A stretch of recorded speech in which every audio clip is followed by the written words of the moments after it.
The Last $10. Chicago, Illinois, a Tuesday in November, 11:47 p.m. The notification arrived at 11:47 on a Tuesday night, and for a long moment, Marcus Cole just stared at it. Not because he hadn't expected it, he had expected it, had been watching the balance shrink all week, dollar by dollar, the way you watch a candle burning when you know there's no more wax and the dark is already waiting at the edges of the room. He had expected it. He had just hoped, the way broke people always hope, quietly and without much evidence, that somehow the number would be different. It wasn't. Account balance, $10.00. $10, not 10,000, not 1,000, 10, one bill. The kind of money that buys you a fast food meal and a small coffee and leaves you with nothing but the wrapper and the cup and the knowledge that tomorrow you will have neither. Outside his window, Chicago was doing what Chicago always did at midnight in November, being brutally, magnificently cold. The wind off Lake Michigan came through the poorly fitted window frame like something personal, like it had a grudge. Marcus was wearing 3 layers of clothing, not because it was a fashion choice, but because the heating in the building hadn't worked properly since October, and the landlord had a talent for being unavailable. He was 23 years old. He had $10, and in approximately 48 hours, his rent was due $650. Here is the thing about being broke that people who haven't been broke don't fully understand.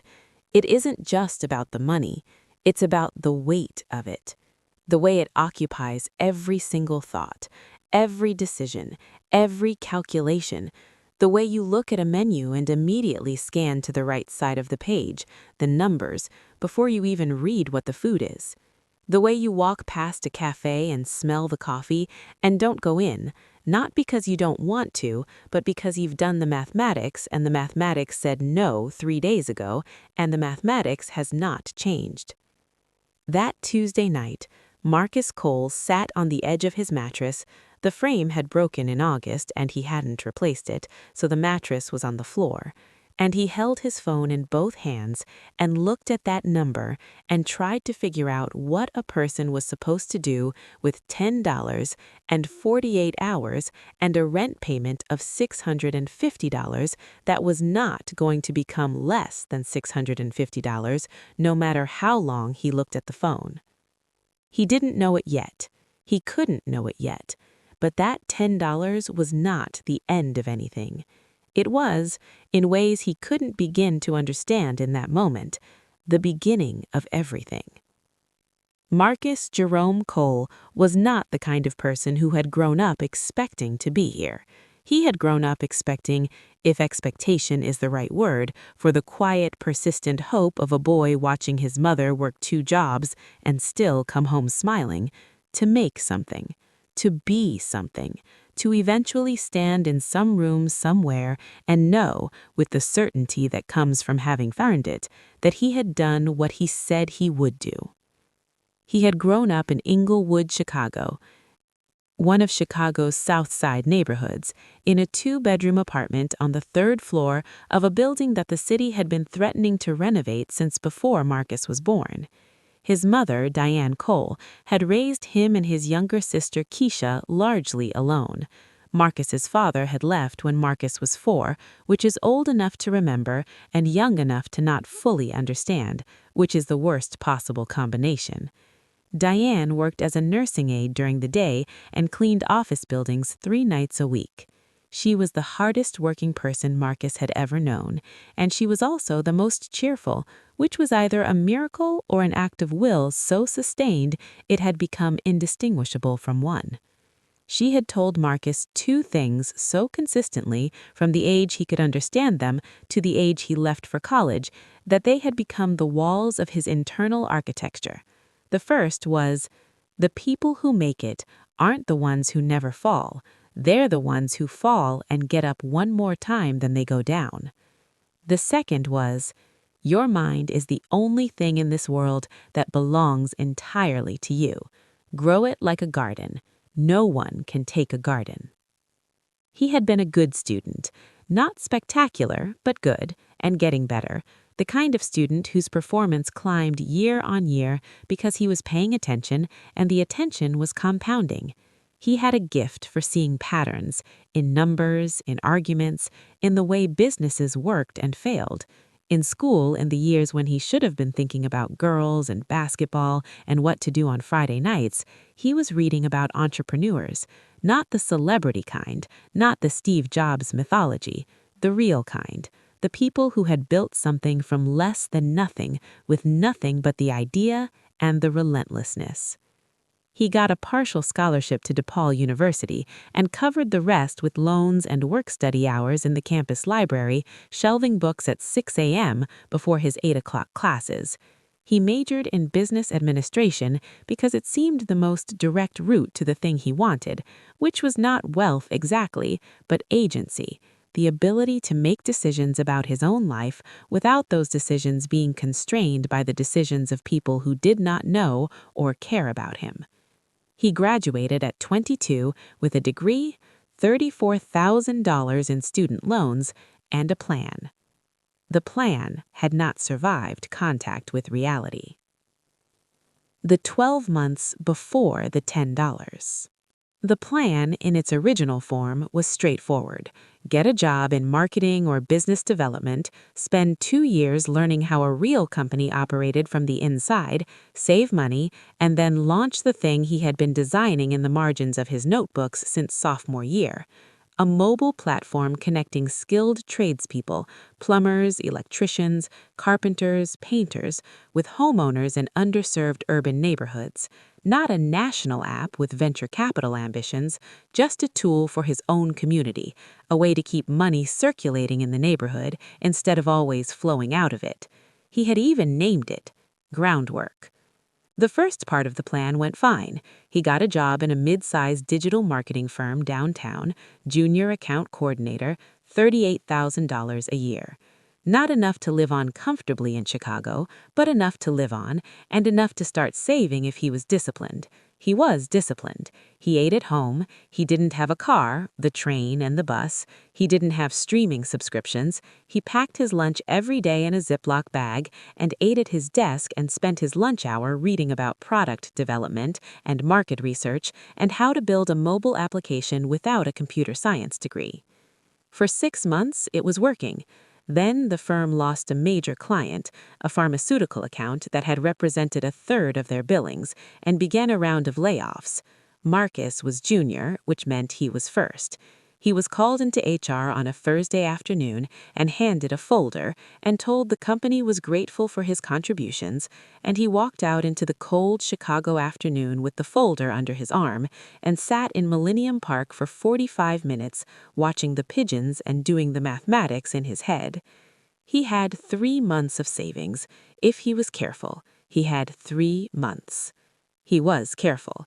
He job hunted intensely, every day, sending applications with the focused discipline of someone who understands that a job search is a numbers game, and the only way to improve your odds is volume and quality. He had 17 first-round interviews over the following 2 months. He had 4 second-round interviews.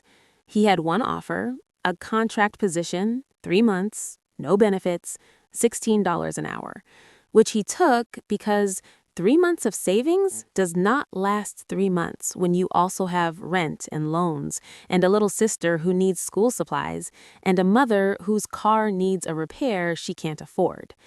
The contract ended. He found another. It ended too. The gig economy swallowed him, the way it swallows everyone who falls into it. Not violently, not all at once, but gradually and completely until you look up one day and you are spending all of your time running to stay in place and you can't remember the last time you thought about groundwork. By October, his savings were gone. By early November, he was behind on rent. By the Tuesday night when the notification arrived, his bank account held exactly $10. and his groundwork notebooks, 4 of them, packed with ideas and calculations and hand-drawn wireframes, were sitting in a box under the mattress on the floor, where the plan had gone to wait until there was enough breathing room to think again. There had not been enough breathing room. There was not enough breathing room now. Wednesday morning, the day after the notification. He woke at 5:45, not because he had set an alarm, but because poverty has a way of keeping you in light sleep, the way a parent sleeps when there is a sick child in the house. Some part of you was always half awake, listening for the thing that might go wrong. He lay on his mattress and stared at the ceiling and did what he had been doing for months, which was run the numbers. The numbers were not new. He had run them enough times that they no longer surprised him, just sat there in his mind like furniture he'd stopped noticing, large, immovable, in the way. Rent, $650, due in 47 hours, current balance, $10, deficit, $640. Available options, none that he could see. He had already asked his mother. He hated asking his mother, hated it with a specific, quiet shame that sat different from other kinds of shame, because it involved her face, which always tried to hide the fact that she didn't have it either and always failed.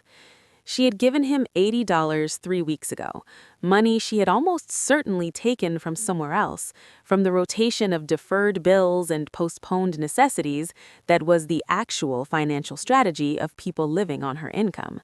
He was not going to ask her again. He was not capable of asking her again. He had no credit card, or rather, he had a credit card, but it was maxed at $2,000. Every cent of it accumulated in the months of job hunting, and the minimum payment was due next week, and he hadn't figured out that problem yet either. He considered, as he had considered several times in the past weeks, selling things. He went through the mental inventory. His laptop, a 4-year-old Dell that ran hot and crashed if you opened more than 6 tabs, was worth maybe $80 at a pawn shop, but he needed the laptop to job hunt. His phone, essential. His winter coat, he was not selling his winter coat in November in Chicago. This was not a negotiable item. The notebooks under the mattress, not a thought he could finish. He got up. He made coffee, the last of it, a thin cup from the dregs of the bag, and sat at his kitchen table and opened his laptop. He had 3 pending job applications that he hadn't heard back from. He sent follow-up emails. He checked the freelance platform where he occasionally picked up small social media management gigs. Nothing new. He scrolled through his phone contacts the way you scroll through a place when you're looking for something you know isn't there.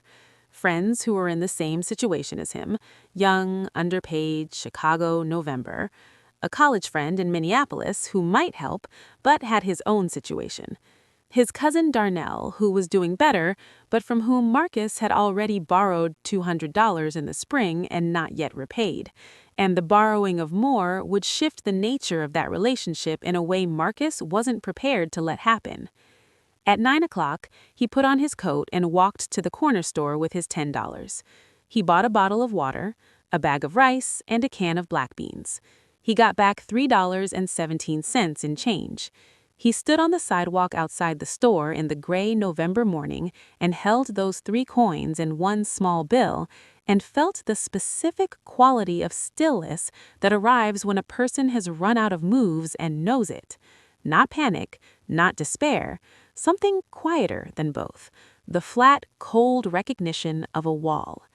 And then something happened that Marcus Cole had not planned for. Wednesday, 9:23 a.m., outside Chen's Corner Store, Wicker Park. The old man was sitting on the bus stop bench outside the store, and he was having trouble with a brown paper bag.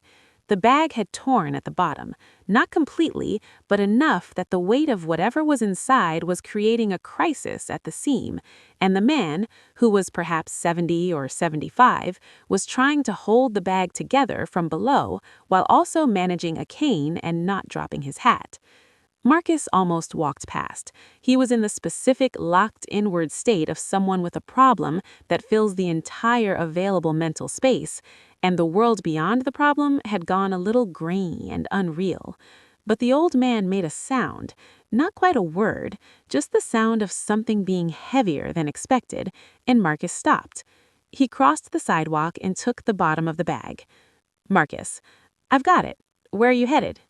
The old man looked at him with the particular evaluating look of someone who has spent a long time deciding to trust. "Old man, half a block, the blue door." They walked the half block in companionable silence. Marcus held the bag. The man, his name Marcus would learn was Walter, moved with the careful dignity of someone for whom each step was a considered act. He wore a good coat, old but well kept. His hat was a proper hat, a fedora, dark gray. At the blue door, Marcus transferred the bag to Walter's arms and turned to go. "You want to come up? I'll make coffee, real coffee, not the powdered stuff." Marcus had nowhere to be. He had nowhere to be and $3.17 and 46 hours until a problem he couldn't solve. Sure. Walter's apartment was on the second floor, and it was the kind of apartment that tells you everything about a person in the first 30 seconds. Bookshelves covering 2 walls, not decorative bookshelves, but working ones, the books out of order and handled and variously annotated with sticky notes and folded receipts used as bookmarks. A desk by the window with a proper lamp and several folders of papers. On the wall above the desk, a framed print that Marcus didn't recognize, a quote, mounted simply that said, "The secret of getting ahead is getting started. The secret of getting started is breaking your complex, overwhelming tasks into small, manageable tasks and then starting on the first one." A chessboard mid-game on the coffee table. No television that Marcus could see. Walter made coffee in a proper pot. It smelled extraordinary, rich and dark, and brought it to the table with 2 mismatched mugs. And they sat across from each other, and Marcus, who had intended to stay 20 minutes, found himself still there 2 hours later. Walter had been an entrepreneur, not a famous one, not a Silicon Valley one, a real one. He had spent 40 years building businesses in Chicago's south and west sides, the kind of businesses that created jobs and stayed in the neighborhood and circled money through communities that needed circulating. A printing company, a catering company, a small commercial cleaning firm. He had started all 3 with what he described without drama as very little and a very clear idea. They talked. Marcus found himself telling Walter about groundwork, not the sales pitch version, the real version, the notebooks under the mattress, the original plan and where the plan had gone, the $10 and the rent, and the specific humiliation of being 23 with a business degree and $3.17 in his pocket. Walter listened with the focused, unhurried attention of someone who had heard a lot of stories and learned to tell the real ones from the performed ones. When Marcus finished, Walter was quiet for a moment. "Let me ask you something. The notebooks under the mattress, how long have they been there?" "About 8 months." "And in those 8 months, have you opened them?" "No." "Why not?" Marcus opened his mouth to say the obvious thing, "Because I've been too busy surviving to think about building," and then stopped, because that was true, but it wasn't the whole truth. The whole truth, which he hadn't quite said out loud to himself before, was this: because if I open them and the idea is still good, then I have to ask myself why I'm not doing it. And the answer to that question is, I'm afraid. I'm afraid I'll try and fail, and then I won't even have the notebooks. I'll just have the failure. Walter nodded slowly. He picked up his coffee mug. He said something then that Marcus would repeat to himself so many times in the years that followed that it would eventually feel like something he had always known rather than something he had been given. The notebooks are not where the idea lives. The idea lives in you. The notebooks are just the proof that it was there before the fear arrived. Open them. The fear will still be there when you open them. Open them anyway. Marcus went home. He pulled the box from under the mattress. He sat on the floor with the notebooks around him. He opened the first one. Wednesday afternoon, the floor of his apartment. The notebooks were better than he remembered. That was the first thing. He had been away from them long enough that he could read them with some distance, and what he found was not the half-formed ideas of a hopeful student, but something more solid: detailed market research, careful competitive analysis, a cost structure that was actually viable, and a user experience designed for the app that was, even now, genuinely clever. He had mapped out an 18-month launch strategy. He had identified 12 specific Chicago neighborhoods where the service would have immediate, provable demand. He had drafted onboarding processes for both the tradespeople and the homeowners. He had done this in the margins of his other life, in lunch hours and late evenings and weekend mornings, with no money and no team and no certainty. And it was good. That was the first thing. The second arrived 40 minutes into reading when he reached a section he had written during a period of optimism in his junior year, a section about grant funding for technology-based small businesses in underserved urban communities. He had listed several programs: the Small Business Administration, the Chicago Community Trust, a private foundation called the Southside Innovation Fund, which awarded grants of between $5,000 and $25,000 to entrepreneurs from low-income Chicago backgrounds building solutions for their communities. He hadn't applied for any of them. He had written the list thinking, I'll do this when the time is right. The time had never been right. The time, it turned out, was now. Now, with $3.17 and 44 hours until rent and nothing left to lose, which is a very clarifying condition. He Googled the Southside Innovation Fund. It still existed. The current grant round was open. The deadline was in 2 weeks. The application required a business description, a market analysis, a budget projection, and a personal statement from the founder explaining their connection to the community and their vision for the business. Marcus sat back on the floor and looked at the notebooks around him. Everything the application required, everything, was already written. Not in the right format, not in the polished language of a grant application, but the thinking was there. The research was there. The plan was there. He had been building the answer to the question for 3 years. He just hadn't submitted it yet. He thought about the rent. He thought about the $3.17. He thought about Walter saying, "The idea lives in you." And he thought about his mother saying, "Your mind is the only thing in this world that belongs entirely to you." He picked up his laptop. He opened a new document. He began to write. He wrote for 11 hours straight. He got up once to make the rice and beans and brought the bowl back to the desk and ate while he wrote. He drank water from the tap because the bottle was almost gone. He wore his coat because the room was cold. He wrote the business description. He wrote the market analysis. He wrote the budget projection. And then he wrote the personal statement, which was the part he had been unconsciously afraid of, the part that required him to say, on paper, to strangers, "This is who I am, and this is where I come from, and this is why I believe this matters." He wrote, "I grew up in Englewood. My mother worked 2 jobs for 20 years, and she told me that the mind is a garden no one can take. She was right. I have been tending this garden for 3 years without a shovel or any soil or much water. I am asking you for the shovel. The garden is already there." He submitted the application at 4:17 in the morning on Thursday with $3.17 in his pocket and 23 hours until his rent was due and no certainty at all about what would happen next. Then he lay down on his mattress and slept the deepest sleep he had slept in months. 48 hours of waiting, and what happened during them? The rent situation resolved unexpectedly in the least glamorous way possible. His landlord, Mr. Kapoor, a tired and perpetually overcommitted man who managed 20 properties across 3 Chicago neighborhoods, called on Thursday afternoon. His voice had the tone of someone delivering reluctant news. Mr. Kapoor, "Marcus, the boiler. You know the boiler hasn't been working right since October." Marcus, "Yes." Mr. Kapoor, "The city inspector came this morning. They've written me up. I have to replace it. Whole system. This is going to take 10 days minimum. I can't charge rent for 10 days of no heat, legally, so I'm crediting this month. No rent until the boiler is fixed and I can document it's running properly. Marcus sat down on the floor very slowly. Marcus, how much is the credit? Mr. Kapoor, full month, $650.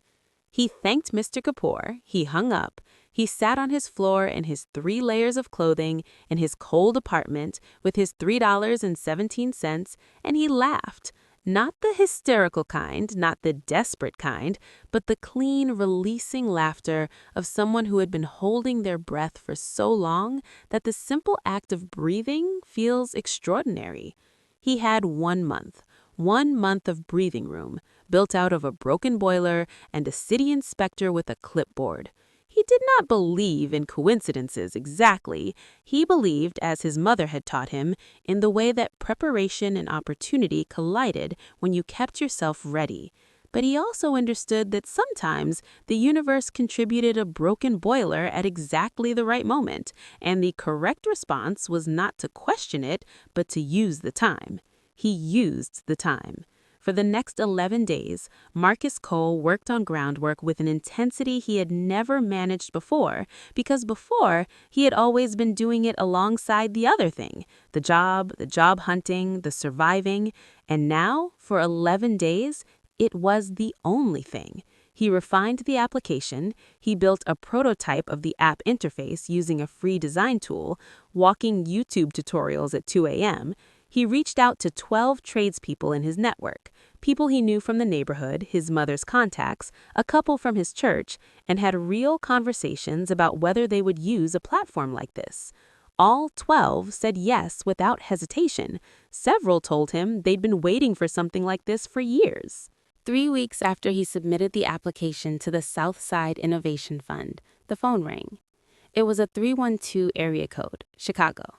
A number he didn't recognize. He answered on the second ring. "Is this Marcus Cole? I'm calling from the Southside Innovation Fund. My name is Adrienne Washington. I'm the program director. I've been looking at your groundwork application and I want to talk to you about it." Marcus was standing at his kitchen window. Outside, Chicago was gray and cold and exactly itself. Yes, this is Marcus. Adrienne Washington. Marcus, I'll be direct with you because I think that's what your application deserves. In 8 years of reviewing applications for this fund, your market analysis is among the 3 best I have seen, and your personal statement it's the best. It's exactly what this fund exists for. We want to interview you, formally. Can you come in next Tuesday? The kitchen window, the gray Chicago sky, his mother's voice somewhere in his memory. Your mind is the only thing in this world that belongs entirely to you. Grow it like a garden. He had been growing it for 3 years. He had grown it on buses and in library basements and in lunch breaks eaten at his desk and on the floor of a cold apartment at 4 in the morning with $3.17 in his pocket.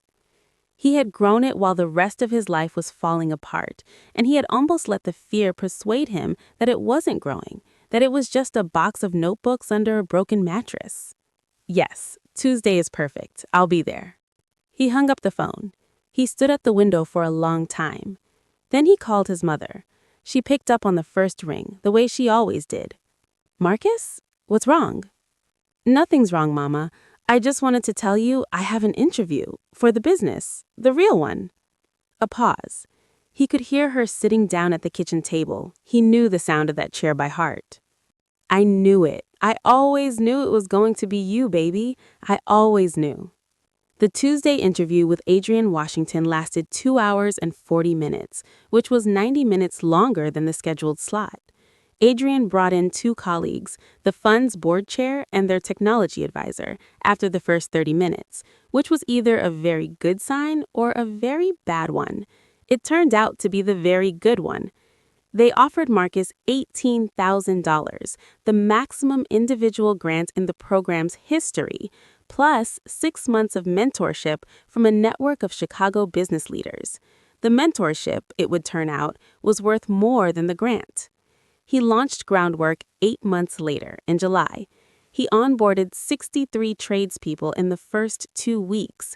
In the first month, the platform facilitated $47,000 worth of work: plumbing jobs, electrical repairs, painting, small carpentry projects in 9 Southside neighborhoods. Every dollar of that was money that had previously left the neighborhood to go to companies from outside it. Now it stayed. Now it's circulated. The Chicago Tribune ran a story about groundwork in September. Not a big story, a small one, in the business section, the kind of story that gets read by a few thousand people and then forgotten. But among those few thousand people were 3 investors who called Adrienne Washington's office within the same week. She forwarded the calls to Marcus. One of those investors, a woman named Carmen Reyes, who ran a small Chicago-based venture fund focused on community technology, offered Marcus $250,000 in seed funding in exchange for a 15% stake in groundwork. Marcus spent 3 days reviewing the terms with a lawyer.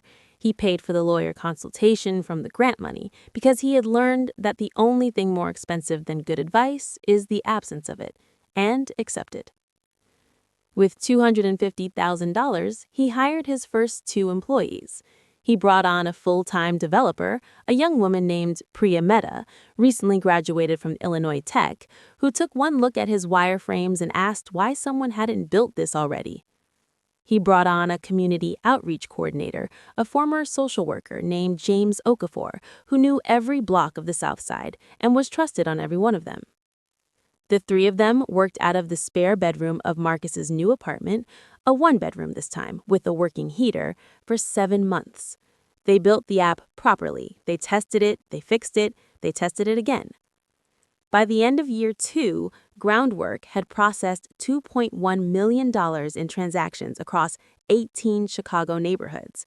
It had 340 active tradespeople on the platform and over 4,000 homeowner accounts. It had won 2 local business innovation awards and been cited by the city council as a model for community-based economic development. By year 3, a national expansion was underway. Detroit, Cleveland, Baltimore, Philadelphia, cities with the same structural conditions as the South Side of Chicago: skilled tradespeople without reliable access to customers, homeowners without reliable access to trusted skilled labor, money that could be circulating and wasn't. Marcus Cole, at 26, was running a company with 14 employees and a valuation in the most recent funding round of $4.2 million. He moved his mother out of the Englewood apartment. She cried. He let her. Then they both laughed, which was how Cole family business was always conducted. He went back to see Walter. Walter was exactly where Marcus had left him, in the apartment with the full bookshelves and the chessboard and the prints above the desk with the quote about getting started. He made proper coffee. They sat across the table from each other, and this time, Marcus was not the person with the problem. He was the person with the story. When he had finished telling it, Walter was quiet for a long moment. Walter: the notebooks. You opened them.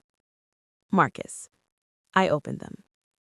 And the fear, was it still there? Marcus thought about it honestly. Marcus: every day. It's still there every day. The difference is I open the notebooks anyway. Walter smiled, a slow smile that started in his eyes.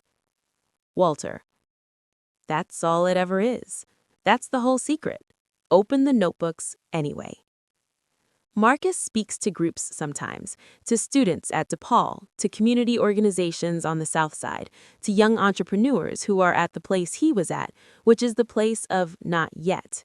He always tells the story of the $10, not because he is proud of how low things got, but because the $10 is the most honest part of the story. It is the part that is true for a lot of people in a way that the $4.2 million valuation is not. He tells them what he learned. The first thing he tells them is this: the worst moment is not where you think it is. You think the worst moment is the bank notification that says $10.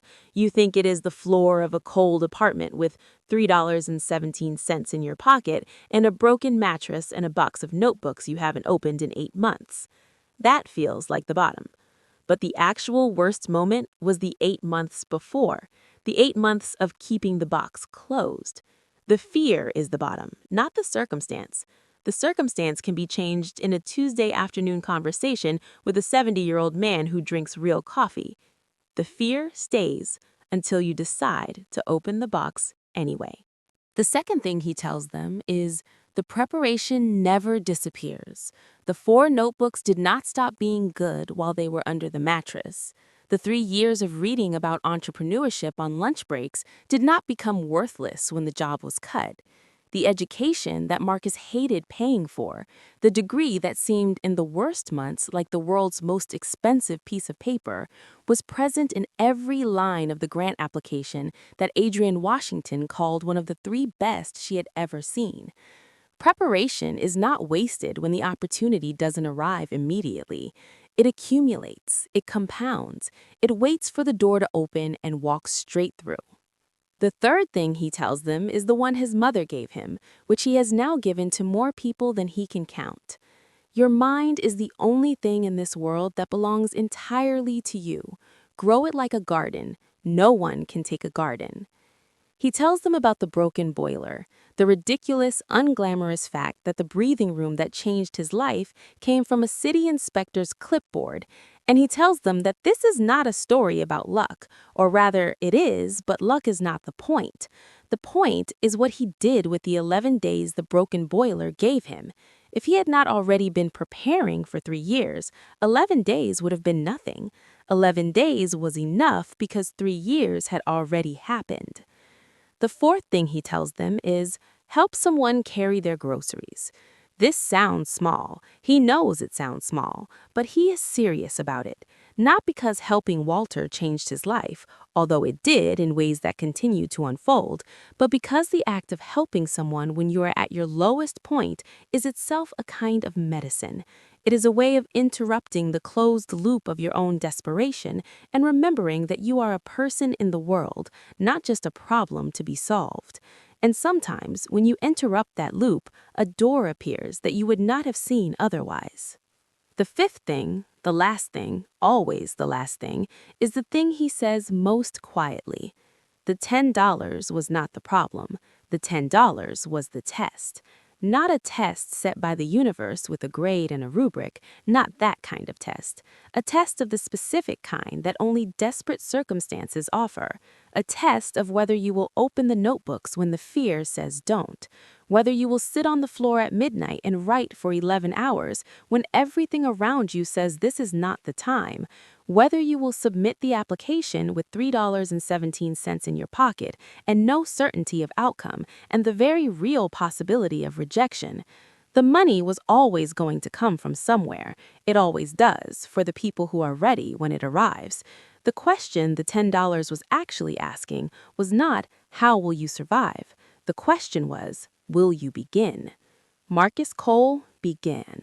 On the floor of a cold Chicago apartment, in 3 layers of clothing, with a broken mattress and a dying laptop, and $3.17 in his pocket, and 4 notebooks spread around him like a map of the life he had been too afraid to start living, he began. And the beginning was everything. The 5 lessons of the last $10. 1. The worst moment is the fear, not the circumstance. The circumstance can be changed. 2. Preparation never disappears. It accumulates in the dark and is ready when the door opens. 3. Your mind is the only thing in this world that belongs entirely to you. Grow it like a garden. No one can take a garden. 4. Help someone carry their groceries. Get out of your own desperate loop and into the world. 5. The question is never, how will you survive? The question is always, will you begin?